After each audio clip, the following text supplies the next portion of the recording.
Mad, tall, talks. Okay, you could attack this from a few different angles. I think one of the easiest ones is just to ask your coach where if you could just lay out in cones, you could say, Coach, can you show me what our defensive shape looks like, and then what our attacking shape looks like? Because if you've got a coach who's got half a decent understanding of this very thing, it'll help you. It'll give you a framework to operate in, because it's not. It allows you to break the rules. Right? It gives you a framework to operate. It doesn't mean surgically where you need to be second by second, but understanding in a ballpark of where you should be, it allows you to be adaptable. So this is super important because it requires almost no effort just for you to ask a question, either maybe after practice if you get some alone time with the coach. And it's not meant to embarrass the coach, because to be honest, some coaches don't know. But so if they don't know, you'll be able to figure that out. And I mean, past as you stay in the game, this you should have a coach that knows. So I would not be afraid to ask him, because then right, this is a good question to ask different coaches on different teams you play on, because not every coach is gonna have the same answer. So one coach could think that, okay, the defensive shape of when we lose the ball, this is where the center back should be. Then maybe a different coach playing a different formation thinks something else. So it's good to start to understand where different coaches have different ideas of what defensively your shape as a center back where you should be, and also you're attacking, right? Let's say you're attacking, where should you be? And then so you can start to understand, right, the next level might be, okay, not only where I am, but where is the whole other team defensively. That's starting to develop high level IQ of like, okay, where's my whole team on defense, and where's my whole team, where should they be on offense? So when you ask that question of each coach that you play for, it gives you start to better understand not only yourself, but your whole team, which helps you understand where you should be yourself. It's some kind of like a positive feedback loop, right? Because the better you understand where you should be, then the better you can start to. It's like you just have a better understanding where your players around you are in time and space. I think I saw something like LeBron James watches every single basketball game at the same time, or something like that. Like he'll tell someone on the other team where they're supposed to be on one of their trick plays. Like they have plays, and someone was talking about how they didn't know where they were supposed to be on the play, and then LeBron told them, well, you're supposed to be over there, right? So he's got a high level IQ. Okay, so that's the first place I would start. So the question is, can I ask my coach where I should be on defensively and offensively? Number two, my question is, what are you great at as a center back? Right? Are you dominant in the air? Are you physical? Do you have great communication? Right? Are you good at telling players where they should be? Like, are you the team captain? Are you communicating strategy to your team? Hi. Are you communicating strategy to your team? Right, so as you start to, like, are you a fast player? Because as you start to appreciate your strengths, you want to double down on your strengths and then maybe work on some of your other assets. So you could say, okay, well, I'm a very fast player, so maybe I'll work on my first touch and maybe my juggling, because then I could be fast and dangerous with the ball. Or you could say, well, I can jump high, I'm very athletic, so then maybe I could also work on my finishing in the air. That'll make me more dangerous. This is the way I would start to think about myself as a center back, right? Take stock of what you're really good at, and then spend more time doing that a few minutes a day, because then it's going to make you more and more dangerous.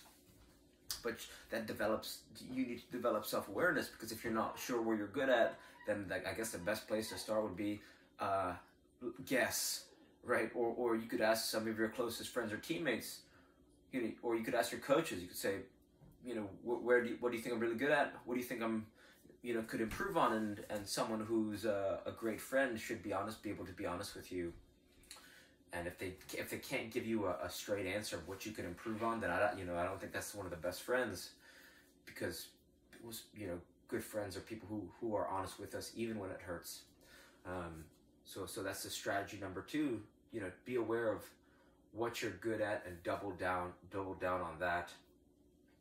Step 3 is, a lot of players don't even know how to breathe. I've been playing soccer for 27 years and no one's taught me how to breathe. It took me 10 years after I started playing D1 soccer to find out an effective strategy for breathing, and I didn't really care to find out, because in my mind I just thought, I was always one of the most athletic persons on my team. So for that reason, why would I have to learn how to breathe? The thought didn't even occur to me that I didn't know how. So take this test. If you look like when you go to breathe, if you're going like this, instead of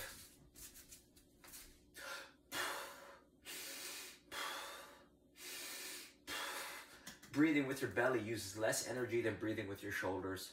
That means just by learning how to belly breathe is going to improve your stamina and endurance, and it's going to help you be more relaxed on the field, on and off the ball in high pressure situations. So if you want to learn more information, search Dr. Vranich, Vranich, how to breathe, Vranich, and that's a TED Talk. And I mean that'll change your game almost instantly, because not only are you stop doing the bad thing, but now you're doing the good thing. So it's removing the bad and making it better, which is just a snap of a finger. If that's the only thing you could take away from this video, if there's only one thing you could take away, that would be it. Right, breathing. 3 minutes without air, 3 hours without shelter, or 3 weeks without water and food, you die. Right, you're dead. So that means 3 minutes without air is breathing is most important. And besides that, it's, are you using an RMT rope? I mean, it's probably the most effective tool for strength, agility, timing, rhythm, coordination, balance, wrapped up into one device. Right, there's not a lot of tools that for $10 you could completely change the quality of your movement on the field. And if you can't get to where you need to be on the field in a balanced, in a state of balance, right, there's only 2 things that matter: getting to where you need to be, and then executing on what you need to do once you get there. And if you can't even be where you need to be on the field in an efficient way, then you're dead in the water. Right, so for that reason, if you're not using an RMT rope at least 1 minute a day, I would search how to make an RMT rope. Right, for less than $10, it's like having a soccer gym you could bring with you for the rest of your life, and there's no other tool that even comes close to how effortless strength through motion is. Right, it's like having a soccer gym at your fingertips, and everywhere you are, that's where you can train. Right, you don't need to go to a gym. You don't need to. It's everywhere you are. So you turn the whole world into your gym, your soccer gym. So for that reason, this tool is like gold, right? It's worth more than its weight in gold. So search how to make an RMT rope, and you're just going to be one of the most dynamic players on the field, spending a few minutes a day working on some RMT rope movements. The inventor says you want to learn the alternating underhand, the sneak, but first you have to make one.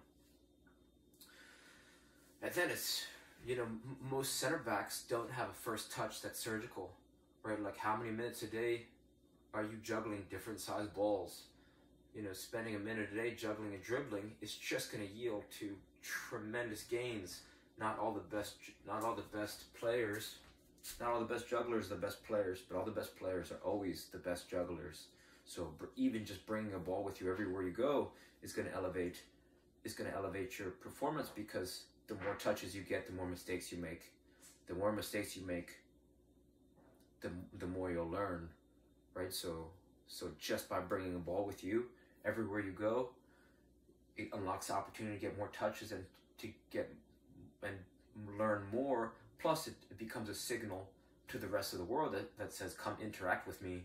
If you're a soccer player, and you'll notice that in your travels, the more you bring a ball with you, the more you're going to be able to learn with people who will come just talk with you and say, you know, come get some touches with me. Some of the highlights of my life have been traveling with a ball, and they're just local foreigners have just said, you know, let's play. And then I'm now, before you know it, I'm playing against the whole town in 1v1 soccer in my bare feet for like hours, right? So just bring a ball with you everywhere you go. It can really change your life. So hopefully some of these ideas help, and reach out with any questions. All right, thank you.